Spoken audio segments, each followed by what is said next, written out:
오늘 본문을 통해서 역시 세 가지를 여러분들과 함께 상고하기를 원합니다.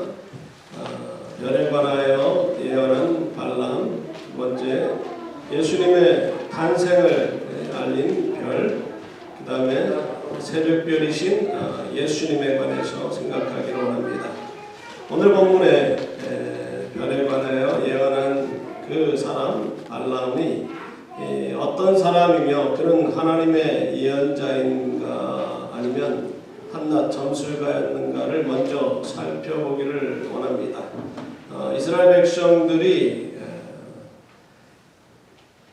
아모리 왕 시온과 바산 왕국을 멸망시킨 그 사실을 듣고는 이 모압 십볼의 아들 발락이 그들을 두려워하여서 사신들을 부돌에 보내어 발람을 데려와서 이스라엘을 저주하도록 하였는데요. 그 부돌은 모압에서 수백 킬로미터나 떨어진 먼 메소포타미아 강변의 한 고장이었습니다. 그 먼 곳에서도 이 발람의 명성이 자자할 정도로 그는 신통방통한 사람이었음을 보여주는 대목인데요. 오늘 본문 앞장인 민수기 23장을 보게 되면 이 발람이 요구해서 세 군데 7제단을 쌓고 수송아지 7마리와 수양 7마리를 각각 하나님께 바쳤다는 내용이 기록되어 있습니다. 하나님이 가장 기뻐하시는 제단을 쌓아서 예배를 드렸다는 것이죠. 세 번째 단을 쌓은 곳은 부올산으로 바로 그곳에서 모압 여인들과 행음하여 부올산 사건이 일어난 장소이고, 이 두 번째 산의 이름은 비스가 꼭대기라고 23장 14절에 기록되어 있는데 이곳은 바로 모세가 죽은 장소가 아닌가 하는 생각이 들 수 있을 줄 압니다. 신명기 34장 1절에 보면 모세가 모압 평지에서 느보산에 올라가 여리고 맞은편 비스가 산 꼭대기 이름에 거기서 죽었거든요.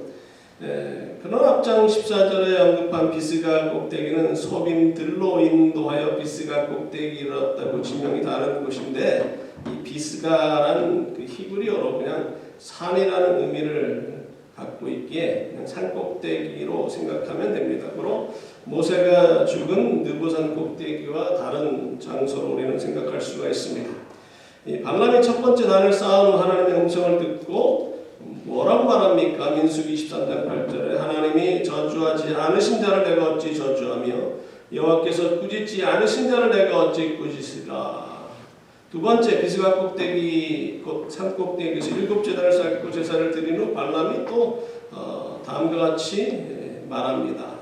민수기 23장 19절 하나님은 사람이 아니시니 거짓말을 하지 않으시고 인생이 아니시니 후회가 없으시도다. 어찌 그 말씀하신 바를 행하지 않으시며 하신 말씀을 실행하지 않으시리랴. 바른 예언을 하고 있어요. 그리고 세 번째 부올산 꼭대기 제단을 쌓고 나서 본문 24장 1절의 말씀을 보면 발람이 이스라엘을 축복하는 것을 여호와 하나님께서 선히 여기심을 보고 전과 같이 점수를 쓰지 않고 이스라엘이 지파들의 천막을 친 것을 보고 있을 때 하나님의 영 성령님이 그의 위에 임하셨습니다. 그리고 4절부터 9절까지 예언하기를 이스라엘 민족이 복을 받아 흥왕하고 반면에 적국들을 물리치되 사자와 같이 물리침에 감히 그들을 대적할 자가 없을 것이며 저들을 축복하는 자들은 축복하고 저주하는 자들을 저주할 것이다 라는 예언, 곧 아브라함에게 약속하신 그 축복의 메시지 같은 메시지를 전하니까 오늘 본문 10절에서 발락이 노하여 손뼉을 치고 말하기를 내가 그대를 부른 것은 내 원수를 저절하는 것이오늘 그대가 이같이 세 번 그들을 축복하였도다. 그러므로 그대는 이제 그대의 곳으로 달아나라. 내가 그대를 높여 심히 존귀하게 하기로 뜻하였더니 여호와께서 그대를 막아 존귀하지 못하게 하셨다. 이 발락도 여호와 하나님의 이름을 부르시면서 여호와께서 그대를 막아 존귀하지 못하게, 이 둘의 예언, 바른 예언, 또 바른 소리, 이게 조금 우리를 혼란에 빠뜨리고 있습니다. 그리고 12절과 13절에서 발람이 발락에게 이르되 당신에게 보낸 사신들에게 내가 말을 이르지 아니하였나이까 가령 발락이 그 집에 가득한 은금을 내게 줄지라도 나는 여호와의 말씀을 어기고 선악간에 내 마음대로 행하지 못하고 여호와께서 말씀하신 대로 말하라 하지 아니하였나이까 하면서 발람은 마지막으로 후일에 될 일을 당신에게 말하겠다 하면서 15절부터 예언하고 그리고 오늘 본문 17절 그 유명한 그 예언 한 별이 야곱의 자손 가운데에서 나타나리라 라는 예언을 하였던 것입니다. 이렇게 하나님의 임재를 경험하며 바른 예언을 하였고 심지어 하나님의 영이 그에게 임하는 경험까지 하였는데 그가 하나님의 예언자가 아니라 성경은 하나의 점술가로 평하고 있다는 겁니다. 그리고 결국 나중에 그는 여호수아 13장 22절에 이스라엘 자손에게 칼날로 죽임을 당합니다. 그뿐만 아니라 그가 돈을 좋아했기에 하나님께서 그를 멸하셨다. 그렇게 평하고 있어요. 아니 아까도 우리가 읽었지만 은금을 가득 준다 할지라도 내가 그렇게 하지 않겠다고 말하지 않았느냐. 그렇게 말하지 않습니까? 근데 사실 하나님께서 처음 그에게 가지 말라 했으면 그냥 그 말씀을 듣고 가지 말아야 되는데 돈을 좋아했기 때문에 더 높은 사신들이 더 많은 재물을 가지고 오니까 다시 한번 하나님께 여쭈어봤고 하나님께서 그래 너 그렇게 돈을 좋아하니까 가라 이렇게 허용하신 것으로 우리는 생각할 수가 있습니다. 더욱이 그가 단을 세 군데 쌓은 것 중에 한 곳인 바알산 그 단 때문에 그 바알 그 부올 사건이 거기에 일어났고 하루에 2만 4천 명이 모압 여인들과 행음함으로 그 연병에 죽임을 당하는 그 원인을 제공한 사람으로 요한계시록 2장 14절에 말씀하시기를 거기 내게 발람의 교훈을 지키는 자들이 있도다. 발람이 발락을 가르쳐 이스라엘 자손 앞에 걸림돌을 놓아 우상의 제물을 먹게 하였고 또 행음하게 하였느니라. 수많은 사람들이 죽임을 당하는데 걸림돌이 됐다는 겁니다.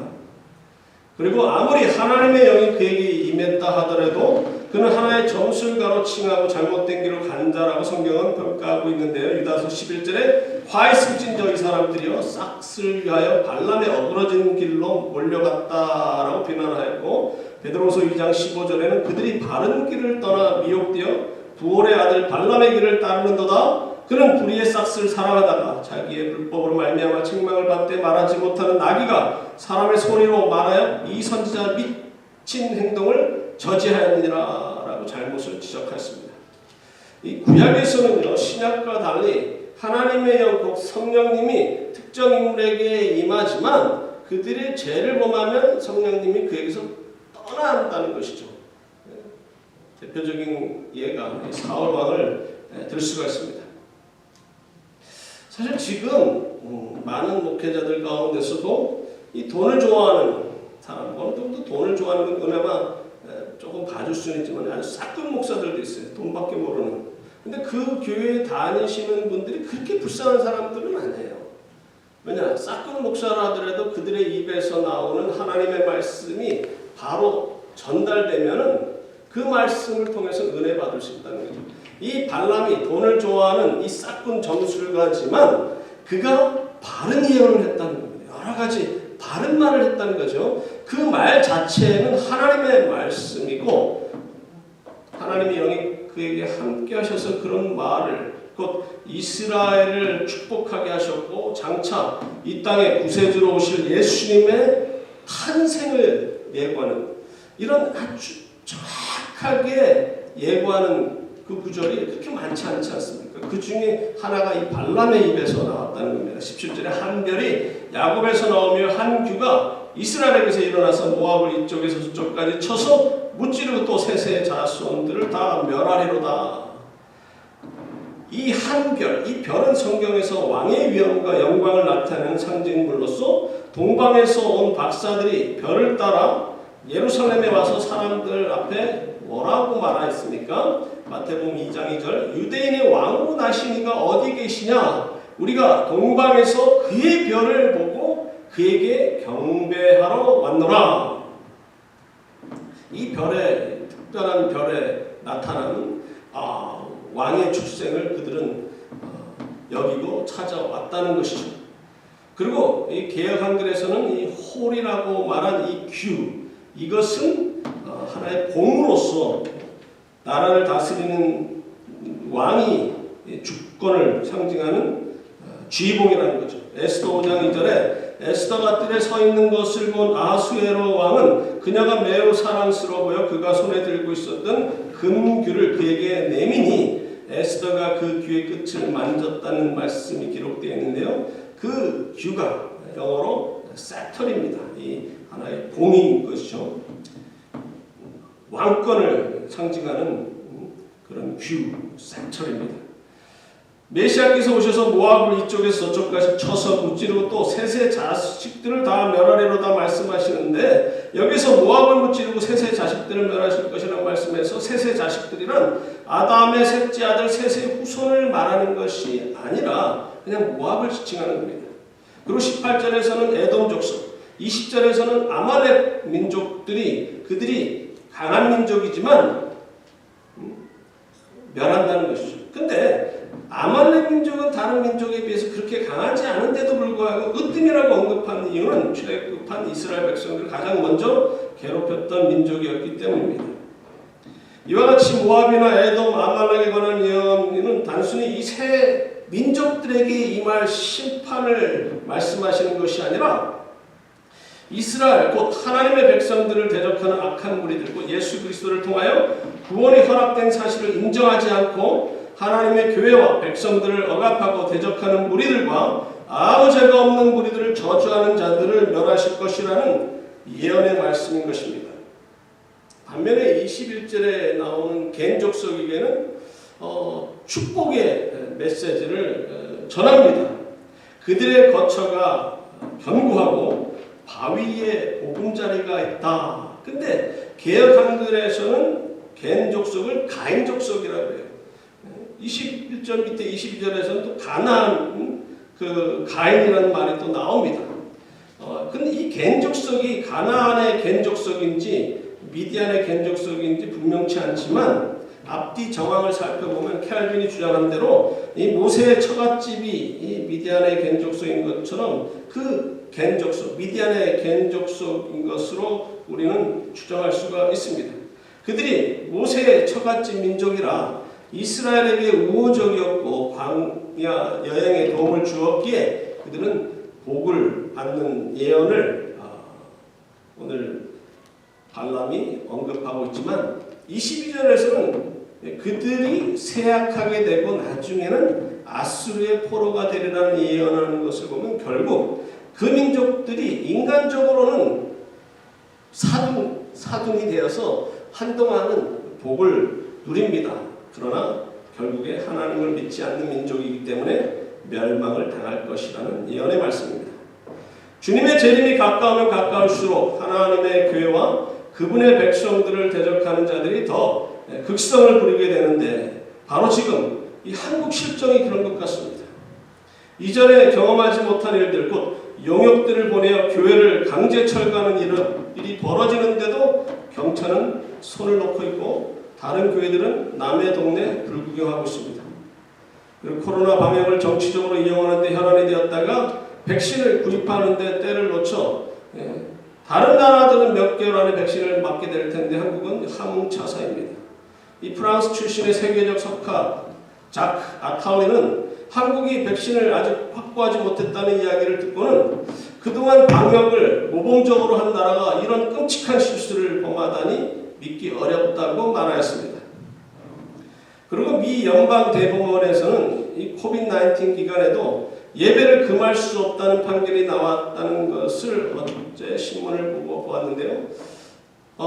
이전에 살짝 본 것 같지만 자세히는 어제 자세히 보니까 뉴욕 주지사가 지난 10월 6일 코로나19 감염 위험에 레드존에서는 예배 인원을 10명으로 그 아래 단계인 오렌지 존에서는 25명으로 제한하는 조치를 내린 것에 대해서 이 뉴욕주 카톨릭 교회와 정교회 그리고 유대교 회당은 미국 수정헌법 1조에 명시된 종교의 자유를 침해하고 다른 영업장보다 더 엄격한 제한 조치를 내렸다고 주장하면서 소송을 제기하였습니다.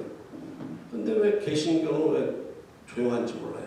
별로 관심들이 없는 건지 그냥 아주 그 나이브하고 젠틀해서 그냥 하라는 대로 잘 따라해서 그런지 하여튼 그래서 이에 대해서 연방 대법원이 지난달 25일에 종교단체들의 손을 들어준 것입니다.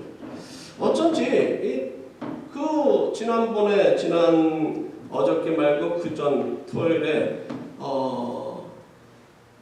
이 펜실베니아 주지사가 새로운 것을 통보했을 때 종교 모임은 인원수를 제한하지 않는다. 이래서 그런 것 같아요. 대법원이 그렇게 판결을 내렸기 때문에. 그러면서 느낀 것은 한국과 달리 역시 미국은 종교의 자유가 있는 나라다라는 생각이 들었습니다. 그렇다고 여러분 보고 다음 주에 다 교회 나오라고 말씀하시는 것은 아니고 건강에 유의하셔야 될 분들 또 연세가 있으신 분들 기저질환 있는 분들은 서둘러 나오실 필요 없습니다. 이제 몇 달 안 남았어요. 백신을 3월 4월에 맞으시면 잘하면 6월 첫 주 창립주일은 같이 드리지 않을까 이런 기대도 하는데요. 그리고 한국이나 미국에서 분명히 불법 선거가 있었다고 저는 생각하는데 이것이 쉽게 밝혀지기가 어려운 것은 이 악한 무리들은 워낙에 조직적으로 자신들의 추악한 짓들을 은폐하고 있고 주로 언론들도 동조하고 있기 때문입니다.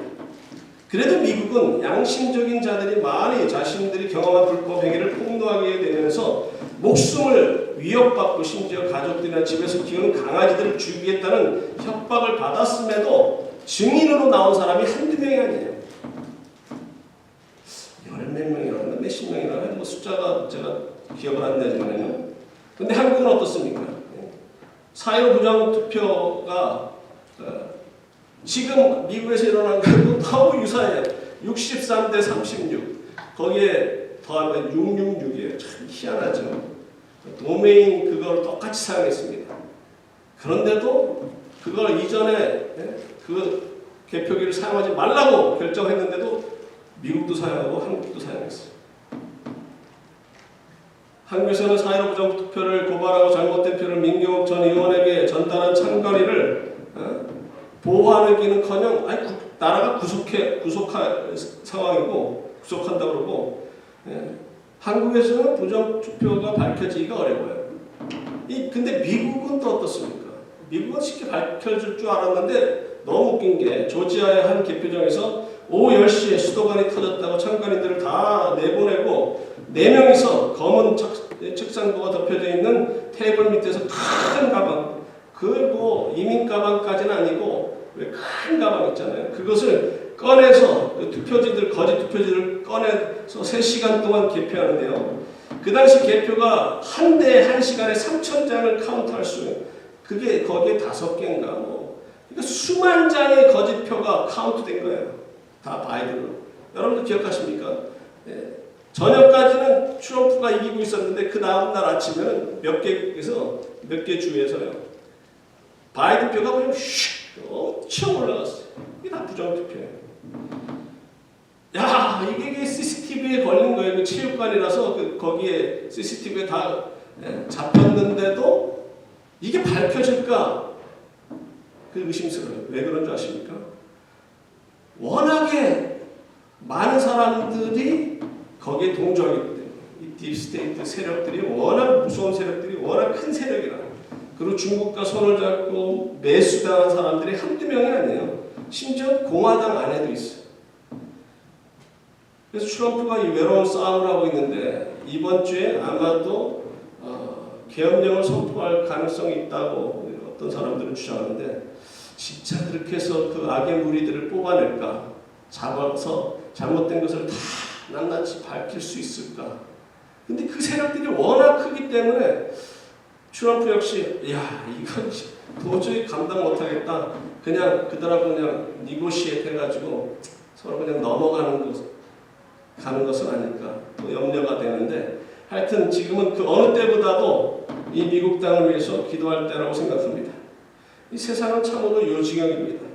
메르스 코로나 바이러스나 사르스가 발생한 후에 10년 넘게 백신을 개발하지 못하다가 이번 코비드-19에 발생한 후에 8개월 만에 백신이 개발되어서 모두 신이 나서 백신을 접종해야 되는데요. 많은 사람들이 이 백신을 신임하지 않습니다. 접종하지 않겠다고 합니다. 국회의원들 중에 민주당의 12% 그리고 공화당은 42%나 되는 의원들이 나 그 백신 못 믿겠어. 안 맞겠다고. 그리고 교회에서 1시간 10분 정도 북쪽에 위치한 노스햄튼시에서는요, 노인들이나 의료원들 중에 백신을 맞게 되면 750불을 주겠다고 하도 안 맞으려고 그러니까. 그리고 캘리포니아 주 부유층 동네인 베벌리 힐스 병원에는 한 의사가 전화를 수백 통을 받는데요. 돈 많은 사람들이 어떤 사람은 내가 25,000불을 병원에 기부할 테니 나 백신 빨리 맞게 해달라. 이 어떤 무리들은 돈을 주고 몇만 불을 기부할 테니까 좀 미리 맞아도 되겠냐 쎄치게 하는 사람이 있는 반면에 어떤 사람들은 아예 안 맞겠다는 거예요. 여러분들은 맞으실 겁니까? 안 맞으실 겁니까? 맞으실 분. 다 안 맞는 거 아니에요? 안 맞으실 분들. 안 맞으실 거예요? 저는 맞을 건데. 파이저에서 나오는 백신은 저는 신임 안 합니다. 지난번 어느 한국 의사가 말했듯이 모더나에서 나온 그 백신이 더 효과가 좋고 그거는 전 맞을 생각이에요. 저는 뭐 수십 불, 아니면 수백 불 들여서라도 맞을 생각하고 있는데 주위에 있는 다른 시리에서 750불, 500불 준다고 해서 이 지역도 뭐 500불에도 준다면 땡큐죠. 근데 그런 거 안 줘도 저는 맞을 겁니다. 빨리 맞아야 이것이 종식되죠. 두 번째로 예수님의 탄생을 알리는 별. 야, 이거 세 개 중에 하나 말하는데 20분 넘게 걸렸으니 오늘 설교 또 한 1시간 걸리겠구나 오해하실 것 같은데요. 오늘의 설교의 매니스크립은 5장입니다. 보통 6장인데 보통 설교 때보다도 짧고 두 번째, 세 번째는 한 장씩밖에 없어요. 그러니까 이제 그 3분의 2가 지났어요. 3분의 1만 정신 바짝 차리고 이제부터 말씀이 중요한 거니까 잘 들어주시기 바랍니다. 어제 한국 뉴스에 의하면 22일에 800년 만에 성탄 선물 같은 우주쇼가 펼친다고 보도했습니다. 바로 초승달 옆에 태양계에서 가장 큰 목성과 토성이 800년 만에 재한다는 것으로 400년 전에도 이 두 별이 가깝게 만났지만 햇빛 때문에 관측이 어려웠었다고 합니다. 이것을 이른바 크리스마스 별이라고 부르는데요. 예수님 탄생을 위해 길을 떠난 동방의 박사들을 인도했던 예루살렘 별, 일명 크리스마스 별로 불리기 때문입니다. 학계에서는 성경에서 나오는 별이 당시 목성과 토성 혹은 목성과 금성의 근접 현상이었을 가능성이 크다고 보고 있는데요. 오는 22일 새벽, 그러니까 이곳 시간으로 내일 저녁입니다. 가장 가까워져 하나의 별처럼 반짝이는 것을 한반도에서는 어디서나 맨눈으로도 볼 수가 있대요. 여기서는 어떻게 볼 수 있는지 모르겠지만 그래서 21일 6시부터 유튜브로 생중계한다고 그러니까 내일 여기 저녁 4시 정도에 유튜브에 여러분들도 볼 수가 있습니다. 1980년 그 로스앤젤레스에 있는 그리피트 천문대에서 심포니움이 열려져 있었는데요. 성경 역사학자이면서 버클리 대학의 교수인 잭 피네건은 주전 3년 5월에서부터 2년 12월 사이에 18개월 중에서 별을 연구한 후 목성과 금성이 합쳐 빛을 발한 주전 2년 6월 17일의 별이 동방 박사가 따라갔던 메시아 별이라고 주장하였지만 이 주장은 틀렸다고 저는 생각합니다.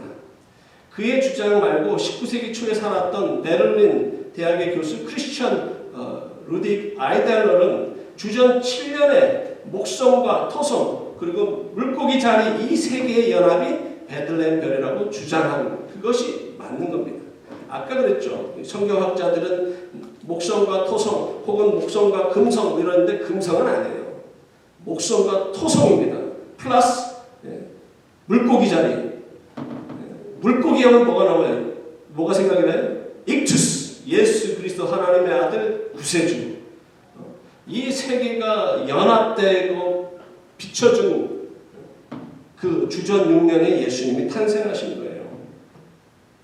근데 베들레헴 별을 처음 언급한 사람은 16세기에 살던 독일의 천문학자 요하네스 케플러이지만 위에서 언급한 주전 6년에 그 세계 연합이 화성에 접근하면서 삼각형대로 이룬 주전 6년의 별이 메시아 별로 일명 베들레헴 별인 것을 주장한 크리스천 루드윅 아이델러보다도 325년 전에 살았고 요하네스 케플러보다도 200년 전에 살았던 유대 랍비 아발바넬 그는 1437년에 태어나 1508년에 죽은 사람인데 그 랍비가 다니엘서 주석의 이 목성, 토성 그리고 물고기 자리의 연합은 메시아 출현을 알리는 것이라고 이미 주장한 거예요.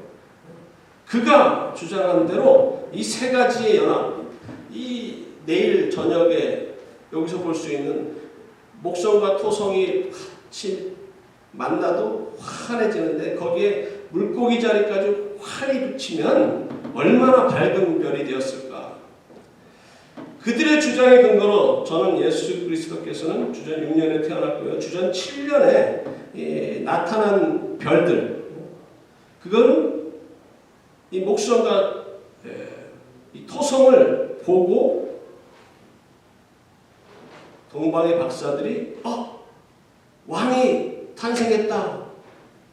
1년 전에 준비하게 하셨고 바로 6년 됐을 때 더 밝은 물고기 자리와 연합한 세계 연합을 보고 쫓아온 거라는 것이죠. 이 베들레헴 별에 관해서는 여러 학자들이 일관성 있게 설명하고 있는 반면에 이 동방에서 온 박사들에 대한 일관성이 없어요. 각각 주장하는 게 다 달라요. 대체적으로 멜키올은 황금을 바쳤다는 주장이 여러 명이 있지만 또 어떤 사람은 캐스퍼리 황금을 바쳤다는 주장하기도 하고요. 유황과 모략은 하나같이 다르게 주장하고 흑인, 백인, 황인이라고 주장하는 것이나 외모나 나이 역시 이 세 사람을 각각 다르게 표현하고 있어요. 그런데 그냥 그 중에 한 사람의 주장을 언급하면요. 멜키올은 왕권을 상징하는 황금을 바쳤고 그는 젊은 현자였고요. 흑인이었다고 합니다.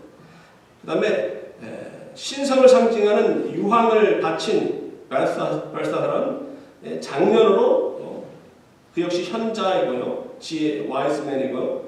백인이었다고 그러고요. 캐스퍼는 미래 순환과 죽음을 상징하는 모략을 바쳤고 또 부활을 상징하는 미래 순환, 죽음, 부활을 상징하는 이 모략을 바친 사람으로 노인으로 황인이라고 주장합니다.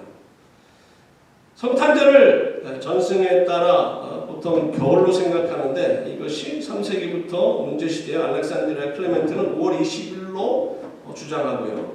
12월 25일이 성탄일로 지킨 것은 336년부터였습니다.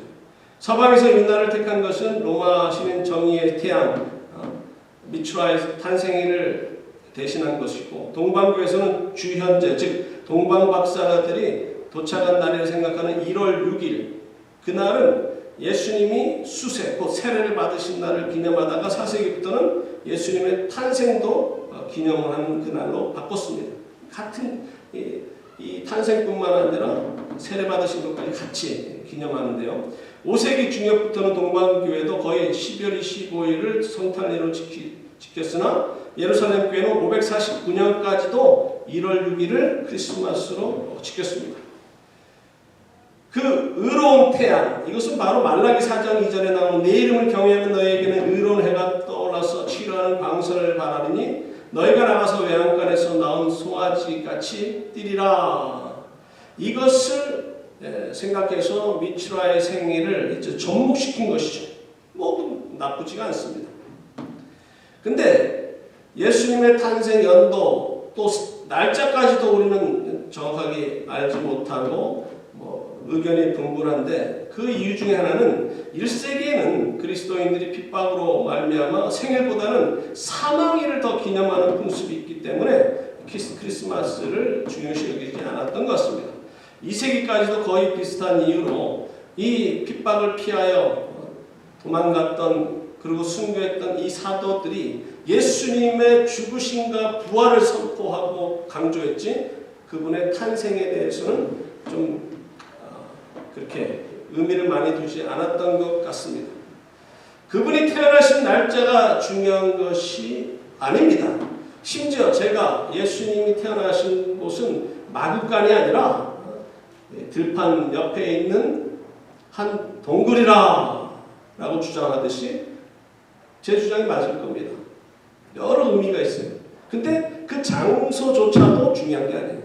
날짜, 장소가 중요한 것이 아니라 그분이 인생들을 구원하시기 위하여 이 땅에 어린 아이로 태어나셨다는 것이 중요한 거예요.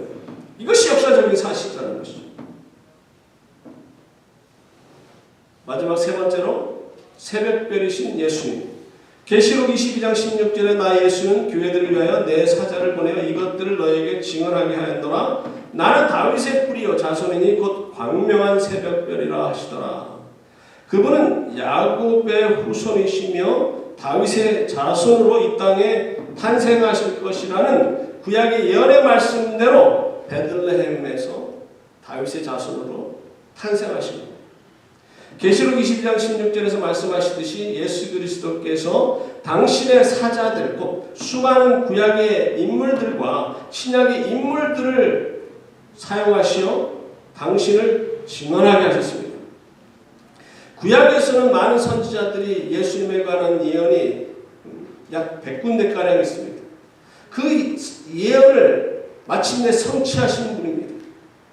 그리고 그분이 우리를 구원하시고자 십자가에서 보혈의 피를 흘려주시고 죽은 자 가운데 3일 만에 부활하시어 사망 권세를 이기신 우리의 구세주라는 것을 신약에서 바울을 비롯하여 많은 사도들 또 제자들이 그분의 죽으심과 부활을 증언하였던 것처럼 이제는 주님의 몸된 교회가 그리고 그 교회의 한 일꾼인 여러분들과 제가 예수 그리스도의 탄생뿐만 아니라 그분의 죽으심과 부활을 증언해야 할 의무가 있습니다. 요한복음 1장에서 언급한 것처럼 예수 그리스도께서는 빛으로 이 땅에 오셨으며 그분은 말라기에서 언급한 것처럼 의의 태양으로 밝은 낮에도 비추시는 분이시며 어두운 밤에 빛나는 새벽별처럼 어둠 속에 있는 자들에게 하나의 밝은 빛이 되어주시는 또 어둠 속에서 헤매는 자들에게 길을 보여주시는 새벽별로서 마침내 다시금 오실 그때는 어둠의 세력들을 심판하시는 심판주로 오실 것입니다.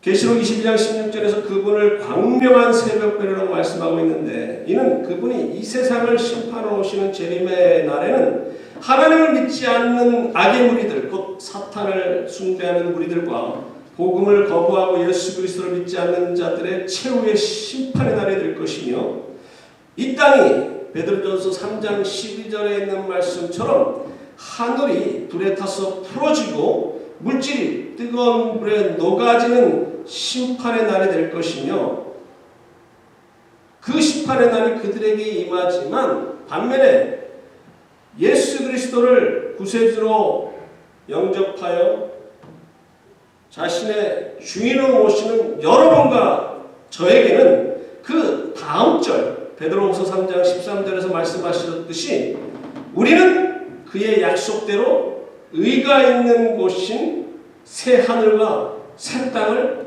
바라보게 될 것입니다.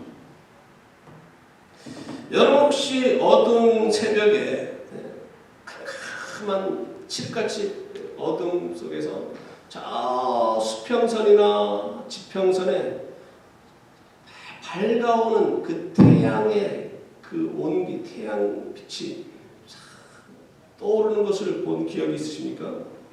저는 한국을 방문했을 때인지 한국에서 미국으로 들어왔을 때인지 좀 기억이 가물가물해요. 왜냐하면 내리기 얼마 전에 자다가 일어나서 이렇게 다들 그 안에 깜깜하고 안에서 사람들 다 자고 있는데 살짝 창문을 딱 열었을 때 구름 좌편에 바깥에도 어두운데 좌편에서 이 태양이 떠오르는 그것을 보면서 와, 너무 멋있다라는 생각이 들었는데 마치 그것처럼요.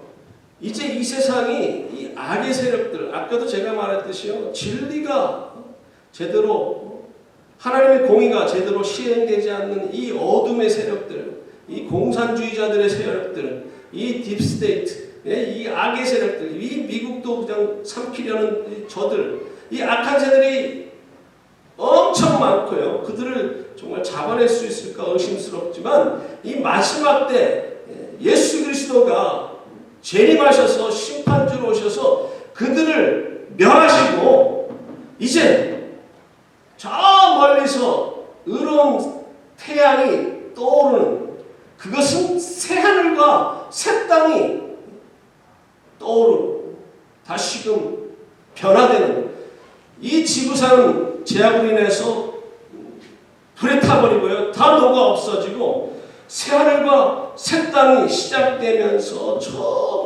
광명한 새벽별이 떠오르듯이 예수 그리스도께서는 반드시 재림하실 것입니다. 그렇다면 새벽별이 되시는 예수님이 재림하시기 전에 그분의 은혜로 제사함을 받고 영원한 하나님의 나라의 백성이 된 우리들은 어떤 삶을 살아야 하는 것입니까? 바로 베드로서 1장 19절에서 말씀하셨듯이 우리에게는 더 확실한 예언이 있어 어두운 데를 비추는 등불과 같으니 날이 새어 샛별이 너희 마음에 떠오르기까지 너희가 이것을 주의하는 것이 옳으니라 말씀처럼요. 이 샛별, 이 새벽별이 너희 마음에 떠오르기까지 이것은 재림을 상징하는 겁니다. 예수님이 재림하시기 그 전에 이 어두운 데를 비추는 등불 같은 삶을 살아가는 거예요.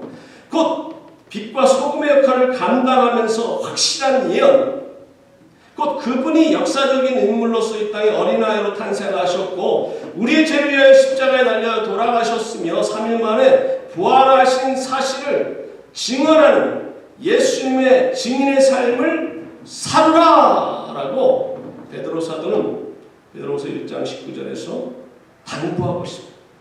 말씀을 맺기로 원합니다. 발람은 거짓된 싹군 전술가였지만 그의 입에서도 예수님의 탄생을 예언하였는데 하물며 여러분과 저의 입술로 예수님의 탄생뿐만 아니라 예수님의 죽으심과 부활을 선포하는 것이 맞다는 것입니다. 이제 머지않아 예수님께서 광명한 새벽별로 이 땅에 재림하시는 그날에 여러분과 저를 영원한 하나님의 나라에 들어가게 하실 그날을 바라보면서 비록 지금 하나님의 자녀로서 예수님의 증인으로의 삶, 하나님 말씀을 온전히 순종해서 선교와 구제에 힘쓰고 또 예수님 믿는 것 때문에 다른 사람들한테 핍박받고 무시당하는 그런 어려움이 있지만 그런 거 아랑곳하지 아니하고 우리에게 맡긴 사명을 감당하고 말씀에 순종하여 빛과 소금의 역할을 감당할 뿐만 아니라 하나님의 미랄이 돼서 많은 열매를 맺는 그런 지혜로운 자의 삶을 살아간다면 바로 다니엘서 12장 3절의 말씀처럼 지혜 있는 자는 궁창의 빛과 같이 빛날 것이요 많은 사람을 옳은 대로 돌아오게 한 자는 별과 같이 영원토록 빛나리라. 바로 새벽별로 오신 예수님처럼 그분을 닮고 그분의 명령에 순종하여 영원토록 별과 같이 빛나시는 여러분과 제가 되기를 간절히 소망합니다. 같이 기도하시겠습니다.